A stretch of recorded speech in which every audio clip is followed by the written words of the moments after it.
ओम प्रकाश है। मैं यहाँ तुर्तीपुर का रहने वाला हूँ और जाति से जाटव हूँ। जाति से ओवैसी साहब के मैं सिद्धांतों को बहुत अच्छी तरह मानता हूँ।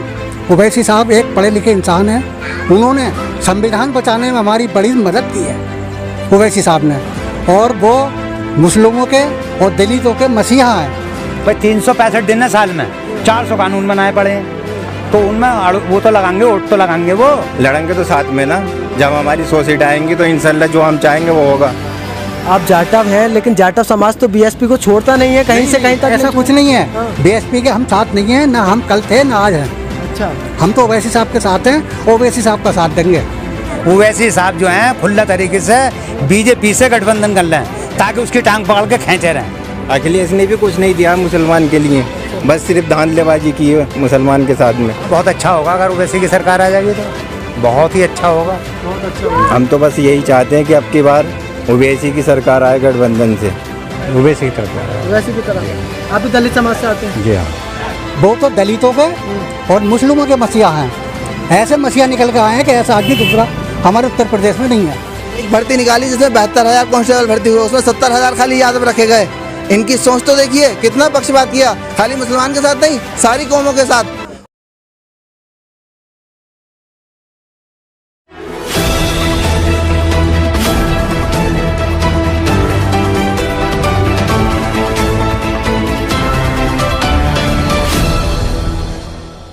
सर मुझे आप बताइए, क्या नाम है आपका? मेरा नाम ओम प्रकाश है।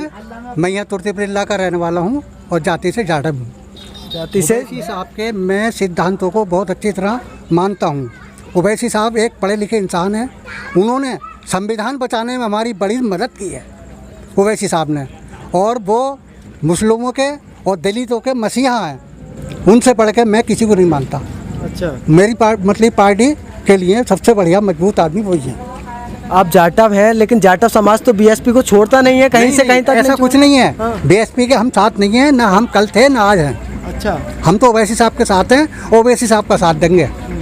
लेकिन मायावती और असदुद्दीन ओवैसी का हमने बात की, अगर गठबंधन होता है तो फायदा होगा कहीं ना कहीं। कहीं ना कहीं फायदा होगा, लेकिन बात करने के लिए क्या तैयार है? बात करने के लिए जब वो तैयार नहीं है तो हम कैसे बात कर लें? हम तो ओवैसी साहब के साथ हैं, जैसे वो गठबंधन कर लेंगे वैसे हम रहेंगे। तो कहीं उन्हें बी टीम कहा जा रहा है, बोले ये सिर्फ भाजपा को जिताने के लिए आ रहे हैं, तो कैसे होगा? नहीं, ऐसा कुछ नहीं है। भाजपा से तो हमारा कोई वो ताल्लुक बांधता ही नहीं है, कहीं से कहीं तक किसी तरह तक ना उनसे हमारा कोई समझौता है ना कुछ हुआ। ये तो गलत उड़ाया जा रहा है कि साहब मतलब कि वो भाजपा से मिले हुए, ऐसा कुछ नहीं है। वो तो दलितों के और मुस्लिमों के मसीहा हैं। ऐसे मसीहा निकल के आए हैं कि ऐसा आदमी दूसरा हमारे उत्तर प्रदेश में नहीं है, जैसे हमारे ओवैसी साहब हैं। तो दलितों की और मुस्लिमों की आवाज़ उठाएंगे। अगर हाँ, दोनों की आवाज़ उठाएंगे, और अगर ये दोनों मिल जाएं तो हमारे ओवैसी साहब यहाँ के मुख्यमंत्री बन जाएंगे। तो गरीब हो या दलित हो या मुस्लिम हो या हिंदू हो, सबकी आवाज़ योगी जी उठा तो रहे हैं, बीजेपी उठा तो रही है ना। वो कोई आवाज़ नहीं उठा रही, वो तो बस दिखावा कर रही है एक तरह का। वो कोई आवाज़ नहीं उठा रही, दिखावा कर रही है। अच्छा, हाँ। तो आपने पहले किसे वोट दिया था? पहले मैंने मतलब ये अपने बर्क साहब को वोट देख रहा है, डॉक्टर साहब को, समाजवादी पार्टी में, लेकिन उससे मैं थोड़ा नाराज हो गया था, बस मैं बीएसपी से भी नाराज, सपा से भी नाराज, इसलिए ओवैसी साहब के साथ। तो क्यों नाराजगी क्यों? नाराज के जहाँ मतलब हमारी आवाज़ न सुनी जाए तो वहाँ बेकार है रहना भाई। आदमी वही रहता है जहाँ आवाज़ सुनी जाए। तो बीएसपी में आवाज़ नहीं सुनी जा रही है? नहीं ना, हमारी आवाज़ न सुनी जा रही।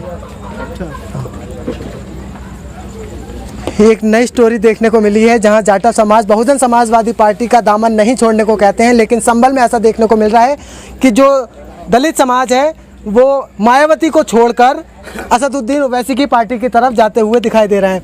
तो आप, सिर्फ आप या आपके साथ में और लोग हमारे साथ, और ये हमारे लोग बहुत हैं, ये नहीं है, ये पूरा मोहल्ला हमारे साथ है। ऐसा ना, हम ही ना मतलब सब हैं साथ में। भाई क्यों है उनके साथ? क्योंकि वो हमारी आवाज़ उठा रहे हैं पार्लियामेंट में, हमें आगे कर रहे हैं, हमारे संविधान को बचा रहे हैं, हमारे संविधान को वही बचा रहे हैं, समझे? किसी ने ना बचाया, सब उसे मतलब मिटाने में लगे हुए हैं संविधान को सब मिटाने की उसमें लगे हुए हैं। चलिए, और आवाम हमारे साथ है, उनसे जानेंगे। क्या नाम है सर आपका? जी क्या नाम है? सोहन लाल नाम है। सोहन लाल। तो ये बताइए 2022 में किसकी सरकार बन रही है, क्या लग रहा है? अच्छा, योगी सरकार से खुश हैं ना खुश हैं? ना खुश नहीं है। क्यों? उन्होंने मकान नहीं दिए? ना, कुछ नहीं दिया था। राशन मिल रहा है? ना, राशन भी नहीं मिल रहा, मकान भी नहीं मिल रहा, प्रधानमंत्री आवास योजना के तहत ना कुछ नहीं मिल रहा। सारे हर कम तो बेकार है। अच्छा बताइए 2022 में मायावती कितनी सीटें ले सकती हैं, क्या लग रहा है? मायावती क्या सीटें लेंगी, कुछ भी नहीं। कुछ नहीं लेंगी। आपका रुझान क्या है, किसकी तरफ जा रहा है रुझान? ओवैसी की तरफ जा रहा है। ओवैसी की तरफ। आप भी दलित समाज से आते हैं? जी हाँ, ये ओवैसी साहब आ सकते हैं। मायावती का कोई वर्चस्व? ना मायावती का कुछ ना था। मायावती क्या नाम है सर आपका? मोहम्मद अकरम। मोहम्मद अकरम। आप किस तरीके से देखते हैं योगी सरकार के 4.5 साल के कार्यकाल को? योगी ने अभी तक कुछ नहीं किया है, न बीजेपी की सरकार ने अभी तक कुछ किया है। हम तो बस यही चाहते हैं कि अब की बार ओवैसी की सरकार आए गठबंधन से। तो वो तो कह रहे हैं 350 सीटें लेकर आ रहे हैं इस बार हम। कौन? योगी जी। योगी जी वो तो वक्त बताएगा कौन कितनी सीटें लेकर आता है। वो तो वक्त बताएगा कौन कितनी सीटें लेकर आता है। अच्छा, आने वाले 2022 में बताएंगे। अखिलेश यादव कह रहे हैं 400, बीजेपी कह रही है 350, मायावती भी कह रही है 300। अखिलेश ने भी कुछ नहीं किया है। 400 सीटों का दावा कर रहे हैं वो। कोई बात नहीं है, वो तो टाइम बताएगा जब ओवैसी साहब आएंगे तो। वैसे साहब जी क्या होगा ऐसा? बस हम तो यही चाहते हैं कि अब की ओवैसी की सरकार आए गठबंधन के साथ में। हाँ, बहुत अच्छा होगा अगर ओवैसी की सरकार आ जाएगी तो बहुत ही अच्छा होगा। बहुत अच्छा होगा। जी हाँ। क्या अच्छा होगा ऐसा? अच्छा ये होगा, एक तो बात ये है कि उनके अंदर दलितों की, मुसलमानों की हमदर्दियाँ साथ हैं। तो अखिलेश यादव के साथ है ना अखिलेश साहब के साथ हैं, लेकिन इतना नहीं है। दिया है मुस्लिम को। अखिलेश ने भी कुछ नहीं दिया मुसलमान के लिए, बस सिर्फ धांधलेबाजी की है मुसलमान के साथ में। आई समझ में, वोट लेने के लिए मुख्यालय संबल को। धांधली की है बस। ना ऐसा तो नहीं है जैसे भाई बोल रहे हैं। उन्होंने तो मुर्दों तक को दे दिया यार। तक को दे दिया और क्या दे दिया? मुर्दों तक को बाउंड्री करा दी, कब्रिस्तानों की बाउंड्री करा दी, विकलांगों को मतलब ऐसा गाड़ियाँ दे दी है जी। अब वो विकलांगों को गाड़ियाँ दे दी और बुढ़ों को वजीफे दे दिए, बुढ़ियों को दे दिए। बस और कुछ नहीं चाहिए मुस्लिम को, यही चाहिए, ना कोई आरक्षण ना कुछ। हम ये कहते हैं कि ओवैसी साहब की सरकार आ जाए और वो गठबंधन कर लें और जिंदाबाद के नारे लगते ही रहेंगे फिर तो इंशाल्लाह हम यही चाहते हैं कि ओवैसी की सरकार आए आपके। आगे तो गठबंधन आएगी गठबंधन से। हमने कब कहा इकले तो कोई नहीं बनाएगा। तो नौकरी चाहिए या कब्रिस्तान की बाउंड्री चाहिए? हमें तो भाई नौकरी चाहिए। आपको क्या चाहिए? अरे हमें तो खाने पीने का धंधा चाहिए यार, ढंग से खा पी लें और पैर फैला के सो जाए। बच्चे पढ़ लिख लें, स्कूल तक के बंद हैं सब। खाने पीने के लिए योगी सरकार दे तो रही है राशन। कुछ न दे रही, कर रही है और खा रही है जनता। एक दिन कर रही है और 4 दिन भूखी मर रही है। क्या देखना आ रही है? वो तो कब मौत से खा रही है। यहाँ गरीब आदमी से पूछो, रोज गड्ढा खोदा है, रोज पानी पीवा, 22 दिन नागा हो जावे तो बिरेट से गुजारा कर ले। वो संभल को डिस्ट्रिक्ट बनाया मगर मुख्यालय अभी तक नहीं आया, ना ही तो रोडवेज है संभल के अंदर, ना कोई रेलवे स्टेशन है। बताओ इसका जिम्मेदार कौन है? इसका जिम्मेदार अखिलेश की सरकार है। आप फिर गठबंधन करने के लिए कह रहे हैं? हम गठबंधन करने के लिए बोल रहे हैं, लड़ेंगे तो साथ में ना। जब हमारी 100 सीट आएंगी तो इंशाल्लाह जो हम चाहेंगे वो होगा। ऐसा नहीं है कि मतलब अखिलेश के हाथ में सारा सब कुछ होगा। क्या नाम है? महफूज आलम। डॉक्टर महफूज आलम। ये बताइए, युवा हैं आप, युवाओं की क्या सोच है? इस बार किसकी सरकार आ रही है? क्या युवाओं की यही सोच है। युवा तो यही चाहता है कि मतलब सरकार जो है सुद्दीन ओवैसी साहब की होनी चाहिए। इसी असमोली विधानसभा में जो है इनका ये शकील एडवोकेट जो हैं तो इन्हीं को विजय बनाए तो अच्छा कामयाब रहेगा।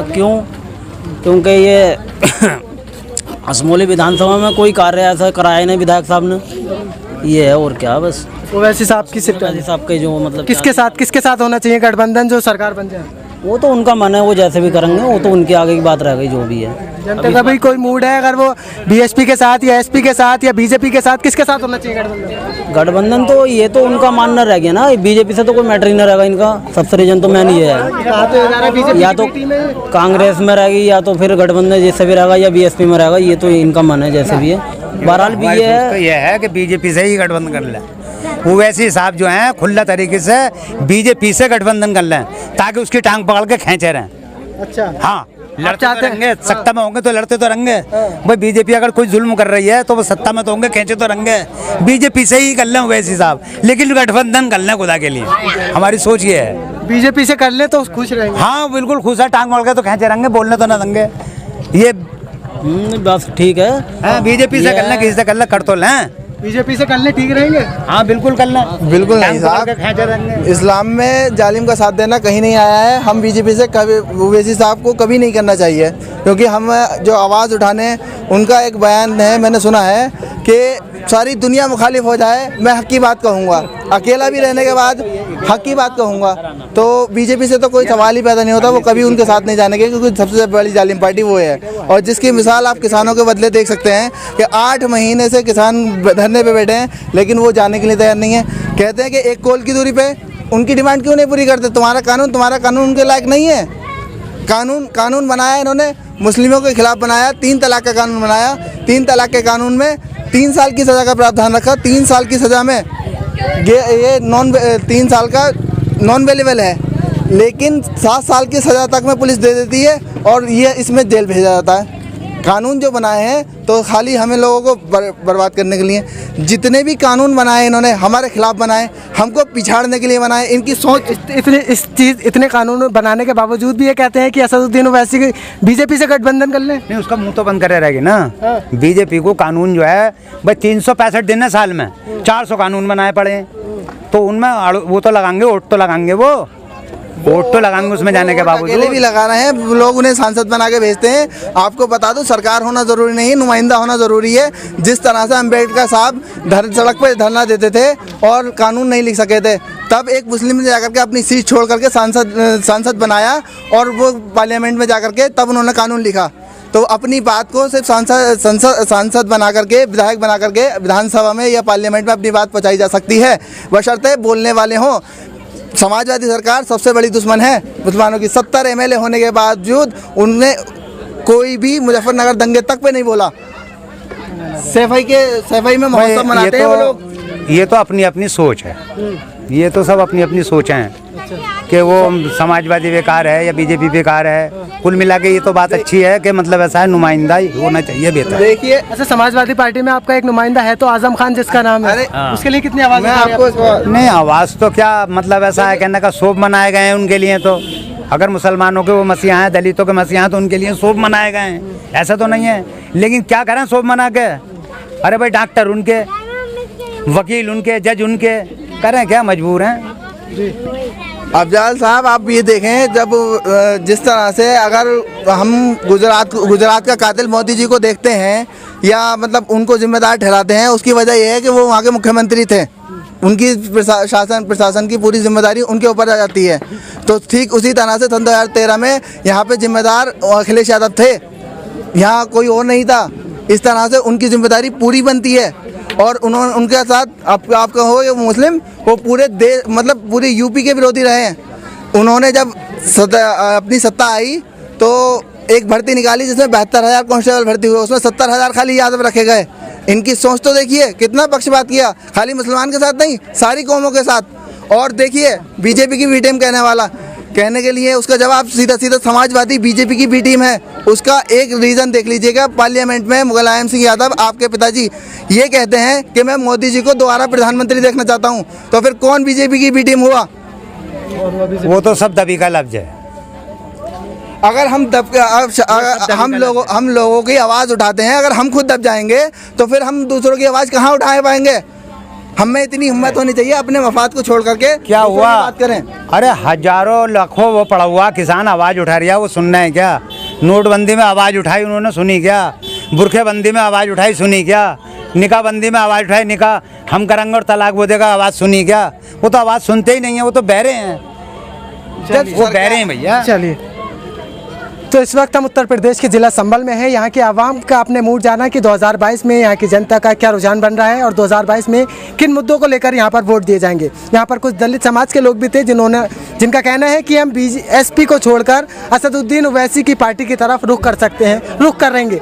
लेकिन ऐसे में देखने वाला बात यह है कि 2022 में दलित क्या वाकई असदुद्दीन ओवैसी पार्टी की तरफ जाएंगे, AIMIM की तरफ जाएंगे, या फिर दोबारा से BSP की तरफ जाएंगे। इस पूरी रिपोर्ट पर आपकी क्या कुछ राय बन रही है, हमें कमेंट करके ज़रूर बताइए। देखते रहिए मीडिया वॉइस। शुक्रिया।